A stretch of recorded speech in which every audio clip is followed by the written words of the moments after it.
Prior to the start of our webcast, our Falcon 9 team performed functional checkouts for the SXM-7 satellite.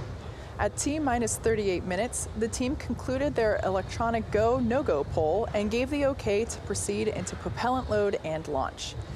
To keep both stages of the vehicle cooled as much as possible close to launch, the team at Cape Canaveral began loading propellant at T-minus 35 minutes.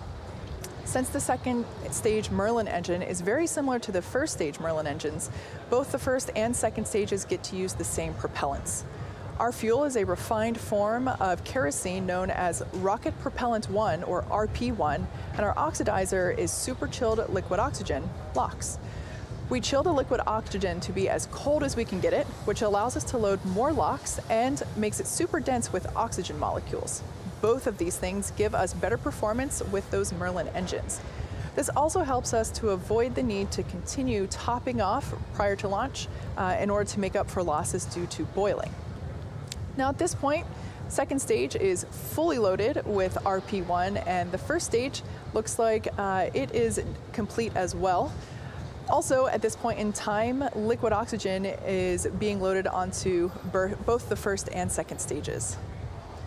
We're also loading helium into the storage vessels on the first and second stages. During flight, we pass this cold helium through heat exchangers on the Merlin engines. The heat of the gas generator exhaust turns that cold helium into hot helium, therefore expanding it. That expanded helium gas is then used to fill the empty volume in the tanks created by the engine pumps that pull the propellant out of the stage.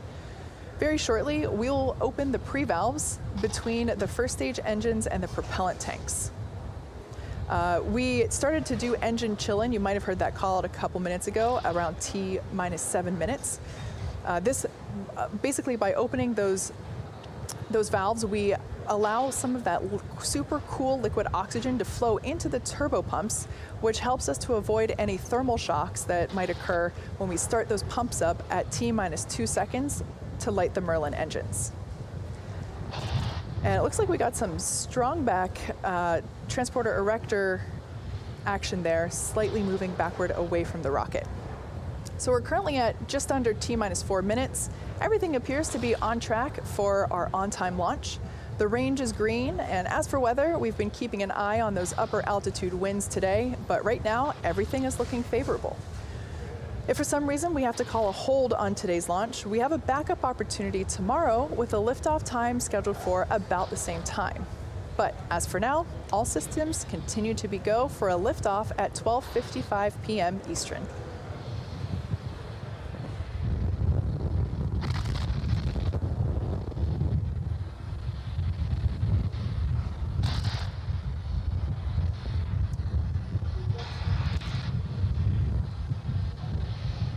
So first stage fuel loading completed on time around T-minus 6 minutes. And we're currently waiting for that first stage LOX load to complete. We should be hearing the call out for that any moment. And second stage liquid oxygen loading will complete around T-minus 2 minutes. Just a minute before liftoff, you'll hear the announcement that Falcon 9 is in startup.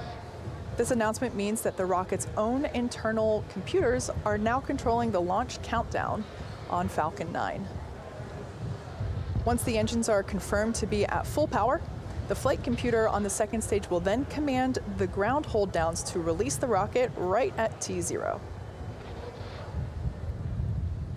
Our satellite team continues to monitor the health and status of that SXM-7 satellite located there in the fairing that you see on your screen. Currently, all systems are go on the satellite.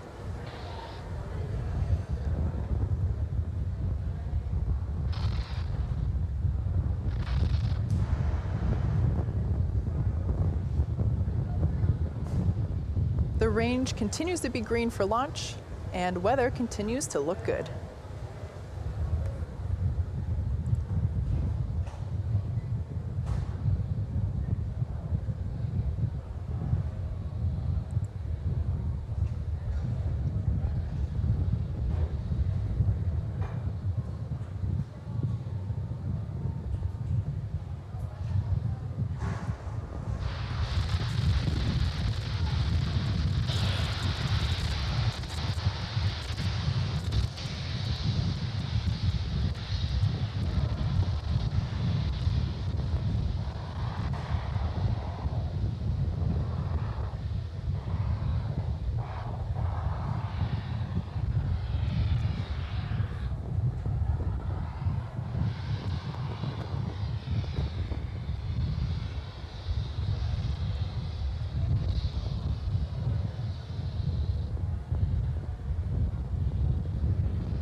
hold on the primary countdown. Yeah. Launch board's running. Correct, this is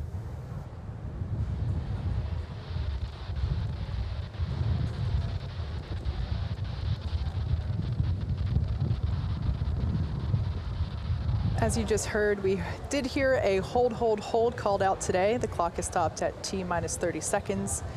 We're going to check in with the teams. Give us a moment and we'll see what we can get you.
As you just heard on the countdown net, we had a hold called at T-minus 30 seconds.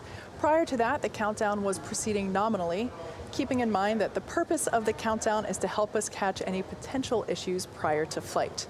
There are 1,000 ways a launch can go wrong and only one way that it can go right. Given that we are overly cautious on the ground, and if the team or the vehicle sees anything that looks even just slightly off, they'll stop the countdown. Overall, the vehicle appears to be in good health, but that will be ending our launch attempt for today. Keep an eye out on our social media accounts for the announcement of our next launch opportunity. Until then, thanks for joining us, and we'll see you next time.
Good morning. It's Friday, August 7th, and you're looking at a live view of Falcon 9 as it awaits its 1:12 a.m. Eastern launch time from Pad 39A at Kennedy Space Center in Florida.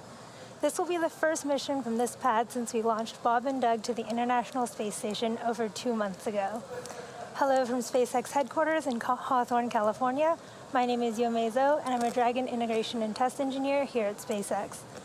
You're watching a live webcast for our 10th Starlink mission, marking our 13th mission of 2020. To date, we've launched almost 540 Starlink satellites to orbit. As a reminder, Starlink is a constellation of satellites in low Earth orbit that can provide high-speed, low-latency internet all over the globe, particularly in remote or rural areas where connectivity is limited or completely unavailable. Today's launch will be a longer one, as we are reverting to a circular orbital insertion, which requires 2 burns of the Merlin vacuum engine on the second stage. We are doing this at the request of our rideshare customer, flying on board today's mission, which is our second smallsat rideshare on a Starlink mission to date.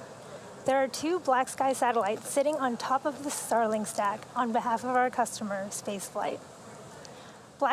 Black Sky is a global monitoring company that combines space assets with advanced AI and machine learning analysis to provide customers with a first-to-know advantage. Now, in order to make room for these 2 Black Sky satellites, today we'll be launching 57 Starlink satellites instead of the 60 we've traditionally launched in the past. If for some reason we have a hold on the countdown today, we do have a backup opportunity tomorrow at 12:50 a.m. Eastern. We are now at T-minus 11 minutes and 43 seconds, and all systems are go for an on-time liftoff this morning. On your screen is Falcon 9, our 2-stage liquid-fueled launch vehicle, getting ready for launch from Pad 39A. Falcon 9 stands 229 feet tall, or slightly taller than a 21-story building. Today's flight will be the 5th for this booster, which made its debut on our Demonstration 1 mission in March of last year, reflew on RadarSat 3 months later, and then supported 2 Starlink missions in January and April of 2020. This flight also marks the 10th reflight of Falcon 9 just this year. The bottom 2/3 of the vehicle is the first stage. It's designed to be reflown 10 or more times with minimal refurbishment between flights. If you look closely, you can see the soot markings still on the vehicle from its previous 4 flights. The first stage has 9 Merlin engines that do the bulk of the work to get Falcon 9 off the ground and up to the thinner parts of the Earth's atmosphere, before separating from the second stage and making its way back down to Earth for landing. Today, we'll be attempting to recover this first stage for the 5th time on our drone ship, Of Course I Still Love You, which is currently stationed in the Atlantic Ocean about 330 nautical miles northeast of our Kennedy Space Center launch site. Now, above the first stage is the second stage, which has the single Merlin vacuum, or MVAC engine, which ignites after the first stage separates, propelling the second stage, along with the Black Sky and Starlink satellites, into a circular orbit above the Earth's surface. From there, the first of the Black Sky rideshare satellites will separate after about an hour into flight, followed by the second 5 minutes later. The 57 Starlink satellites will then deploy about 25 minutes after that at T+1 hour, 32 minutes, and 55 seconds. Now, that structure at the very top of the rocket is the 17-foot diameter payload fairing, which safely encloses the stack of 57 Starlink satellites and 2 Black Sky satellites. This fairing protects the satellites from aerothermal heating, aerodynamic loads, and contamination during ascent. Once we reach the vacuum of space, we'll jettison the fairing halves while second stage continues on to orbit. Now, as you can see, the fairing halves that we're using today are a brand new set, and we'll be attempting to recover them using our recovery ships Miss Tree and Miss Chief. 2 minutes before the fairings are set to land, the team will decide if conditions are good to make a safe catch attempt. Weather plays a big factor in the decision, as it can impact not only the sea states for the ships, but also the fairing's altitude, position, and speed, which impact how the fairing will fall back to Earth. Good early morning. I'm John Isbrucker, Falcon 9 Principal Integration Engineer here at SpaceX. Falcon 9 rolled out to the pad with the payload just over 24 hours ago. This is the 3rd time we've rolled out Falcon 9 to the pad, following launch attempts on 26 June and 8 July. Through all of this, Falcon 9 has been trouble-free, as the delays have been weather-related and payload-related. Now, the launch director held the go, no-go poll for propellant loading and launch at T-minus 38 minutes, about half an hour ago. Now, the 7 members of the launch team confirmed they were ready to proceed, and we began propellant loading at T-minus 35 minutes. Now, as a reminder, Falcon 9 is a bipropellant vehicle. That means it uses both a fuel and an oxidizer. Our fuel is rocket-grade kerosene. You'll hear us also refer to it as RP1. And our oxidizer